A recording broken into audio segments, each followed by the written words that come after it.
ಇದು ದರ್ಶನ್ ಪ್ರಕರಣ ಆಯಿತು. ಇನ್ನೊಂದು ಕಡೆಗೆ ಇದೆಯಲ್ಲ 187 ಕೋಟಿಯ ರಹಸ್ಯ. ಅದನ್ನ ಯಾಕೆ ಬಿಡೋಣ? ಬಿಡಲ್ಲ, ನಾವು ಬೆನ್ ಹತ್ತುತ್ತೀವಿ ಅದನ್ನ. ಸೊ ಆ ವಿಚಾರದಲ್ಲಿ ಈಗ ವಾಲ್ಮೀಕಿ ನಿಗಮದಲ್ಲಿ ಬಹುಕೋಟಿ ಹಗರಣ ಏನಿದೆ, ಮಾಜಿ ಸಚಿವ ನಾಗೇಂದ್ರ ಅವರು ಮತ್ತೆ ಬಸವನಗೌಡ ದದ್ದಲ್ಗೆ ಈಗ ನಡುಕ ಶುರುವಾದಂಗೆ ಕಾಣಿಸ್ತಾ ಇದೆ. ಯಾಕೆ?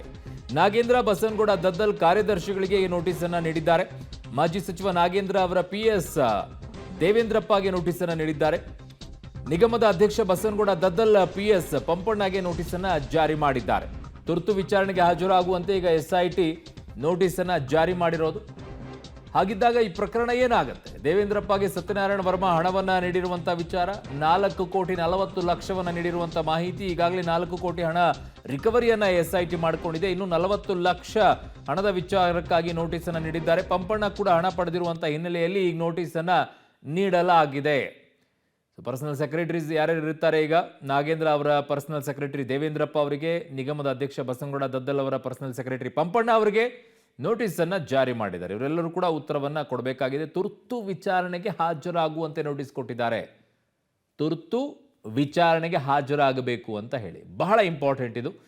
ನನ್ನ ಸಹೋದ್ಯೋಗಿ ಈಗ ಕ್ರೈಮ್ ಬ್ಯೂರೋ ಹೆಡ್ ಆಗಿರುವಂಥ ಮುರಳೀಧರ್ ಇದ್ದಾರೆ. ಮುರಳಿ, ಈಗ ಯಾಕೆ ಇಷ್ಟೊಂದು ತಡವನ್ನ ಮಾಡ್ತಾ ಇದ್ದಾರೆ? ಈ ಪ್ರಕರಣದಲ್ಲಿ ಮುಖ್ಯವಾಗಿ ಕರೆಸ್ಕೊಳ್ಬೇಕಾಗಿದ್ದು ನಾಗೇಂದ್ರ ಅವರನ್ನ ವಿಚಾರಣೆಗೆ ಕರೆಸ್ಕೊಳ್ಬೇಕಾಗಿತ್ತು, ಜೊತೆಗೆ ನಿಗಮದ ಅಧ್ಯಕ್ಷರನ್ನ ಕರೆಸ್ಕೊಳ್ಬೇಕಾಗಿತ್ತು. ಅದಾದ ನಂತರ PS ಯಾರಿದ್ದಾರೆ ಪರ್ಸನಲ್ ಸೆಕ್ರೆಟರಿ, ಇವರನ್ನ ಮೊದಲನೇದಾಗಿ ಕರೆಸ್ಕೊಳ್ಬೇಕಾಗಿದ್ದು. ಬಟ್ ಇವ್ರನ್ನ ಯಾರನ್ನೂ ಕೂಡ ಇನ್ನೂ ವಿಚಾರಣೆಯನ್ನ ಮಾಡ್ತಾ ಇಲ್ವಲ್ಲ? ಇದು ಹಲವು ಅನುಮಾನಗಳಿಗೆ, ಹಲವು ಪ್ರಶ್ನೆಗಳಿಗೆ ಎಡೆ ಮಾಡಿಕೊಡ್ತಾ ಇದೆ. ಮುರಳಿ, ಅರುಣ್, ಏನಂದ್ರೆ ಪ್ರಮುಖವಾಗಿ ಅವರ ಬಗ್ಗೆ ಅಂದ್ರೆ ಬಸವನಗೌಡ ದದ್ದಲ್ ಇರ್ಬೋದು, ನಾಗೇಂದ್ರ ಅವರು ಇರ್ಬೋದು, ಅವರು ನೇರವಾಗಿ ಈ ಪ್ರಕರಣದಲ್ಲಿ ಭಾಗಿಯಾಗಿದ್ದಾರೆ ಅನ್ನೋದಕ್ಕೆ ಪೂರಕ ಸಾಕ್ಷ್ಯಗಳನ್ನ ಈಗ SIT ಅಧಿಕಾರಿಗಳು ಹುಡುಕ್ತಾ ಇರುವಂಥದ್ದು. ಇದುವರೆಗೂ ಕೂಡ ಬಂಧನಕ್ಕೊಳಗಾದಂಥ ಆರೋಪಿಗಳೇನಿದ್ರು ಅವರ ಬಳಿ ಹೇಳಿಕೆಗಳನ್ನ ಪಡ್ಕೊಂಡಿರುವಂಥದ್ದು ಮತ್ತು ಅವರ ವಿಚಾರಣೆಯನ್ನ ಮಾಡಿರುವಂಥದ್ದು ಮತ್ತು ಅವರ ಅಕೌಂಟ್ ಟ್ರಾನ್ಸಾಕ್ಷನ್ಗಳೇನಿತ್ತು ಇದನ್ನೆಲ್ಲ ಕೂಡ ವೆರಿಫೈಯನ್ನ ಮಾಡ್ತಾ ಇದ್ದಾರೆ. ಆ ವೆರಿಫೈಯನ್ನ ಮಾಡೋ ಸಂದರ್ಭದಲ್ಲಿ ಇದರ ಬಗ್ಗೆ ಯಾವುದೇ ರೀತಿಯ ಸ್ಪಷ್ಟತೆಗಳು ಕೂಡ ಸಿಕ್ಕಿರಲಿಲ್ಲ.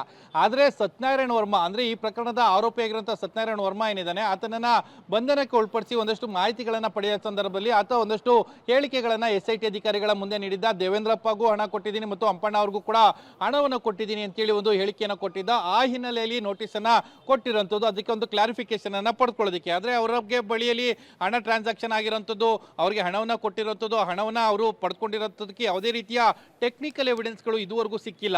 ಆದ್ರೆ ಅವರು ಬಂದು ಪೊಲೀಸರ ಮುಂದೆ ಹೇಳಿಕೆಯನ್ನು ಕೊಡೋ ಸಂದರ್ಭದಲ್ಲಿ ಯಾವ ರೀತಿಯ ಹೇಳಿಕೆಗಳನ್ನ ಕೊಡ್ತಾರೆ, ಅದಕ್ಕೆ ಪೂರಕವಾದ ಸಾಕ್ಷ್ಯಗಳನ್ನೇನಾದ್ರೂ ಇವರು SIT ಅಧಿಕಾರಿಗಳು ಇಟ್ಕೊಂಡಿದಾರಾ ಏನೋ ಅನ್ನೋದ್ರ ಬಗ್ಗೆ ಕೂಡ ಮಾಹಿತಿಗಳು ಸಿಕ್ಬೇಕಾದಂಥದ್ದು. ಅಂದ್ರೆ 50 ಲಕ್ಷ ಹಣ, ಮತ್ತೊಂದು ಕಡೆ 25 ಲಕ್ಷ ಹಣ, ಈ ರೀತಿಯಲ್ಲಿ ಪಡ್ಕೊಂಡ್ರೆ ಆ ಹಣವನ್ನ ಯಾರ್ಯಾರಿಗೆ ಸಂದಾಯನ ಮಾಡಿದ್ರು ಮತ್ತು ಅದರ ಲಾಭವನ್ನು ಪಡ್ಕೊಂಡಂತವ್ರು ಯಾರು? ಯಾಕೆಂದ್ರೆ ಅವ್ರಿಗೆ ಸುಖ ಸುಮ್ಮನೆ ಹಣವನ್ನ ಕೊಡ್ಲಿಕ್ಕೆ ಸಾಧ್ಯ ಇಲ್ಲ. ಅದರಿಂದ ಲಾಭ ಏನಿದೆ ಅದನ್ನ ಬೇರೆ ಎಲ್ಲಾದ್ರೂ ಇನ್ವೆಸ್ಟ್ ಅನ್ನ ಮಾಡುವಂಥದ್ದು ಅಥವಾ ಬೇರೆ ಯಾವ್ದು ಕಡೆ ಎಲ್ಲಾದ್ರೂ ಬಳಸ್ಕೊಂಡಿರುವಂಥದ್ದು, ಈ ರೀತಿ ಸಾಧ್ಯತೆಗಳಿದೆಯಾ? ಇವೆಲ್ಲದ್ರ ಬಗ್ಗೆನೂ ಕೂಡ ತಿಳ್ಕೊಳ್ಳೋ ಪ್ರಯತ್ನಗಳನ್ನು ಈಗ SIT ಅಧಿಕಾರಿಗಳು ಮಾಡ್ತಾ ಇರುವಂಥದ್ದು. ಆ ಹಿನ್ನೆಲೆಯಲ್ಲಿ ಆ ನೋಟಿಸ್ ಅನ್ನು ಕೊಟ್ಟಿದ್ದಾರೆ. ಅವರು ಬಂದು ಪೊಲೀಸರ ಮುಂದೆ ಯಾವ ರೀತಿಯ ಸ್ಟೇಟ್ಮೆಂಟ್ ಅನ್ನು ಕೊಡ್ತಾರೆ, ಯಾವ ಹೇಳಿಕೆಗಳನ್ನ ಕೊಡ್ತಾರೆ, ಅದಾದ ಮೇಲೆ ಒಂದಷ್ಟು ಸ್ಪಷ್ಟತೆಗಳು ಸಿಕ್ಕಿದ್ರೆ ನಾಗೇಂದ್ರ ಅಥವಾ ಬಸವನಗೌಡ ದದ್ದಲ್ ಅವ್ರನ್ನ ವಿಚಾರಣೆಯನ್ನ ಕರೆಸುವಂತ ಸಾಧ್ಯತೆಗಳಿರುವಂಥದ್ದು. ಅರುಣ್, ಓಕೆ ಮುರಳೀಧರ್, ನಿಮ್ಮೆಲ್ಲ ಮಾಹಿತಿಗೆ ಧನ್ಯವಾದಗಳು.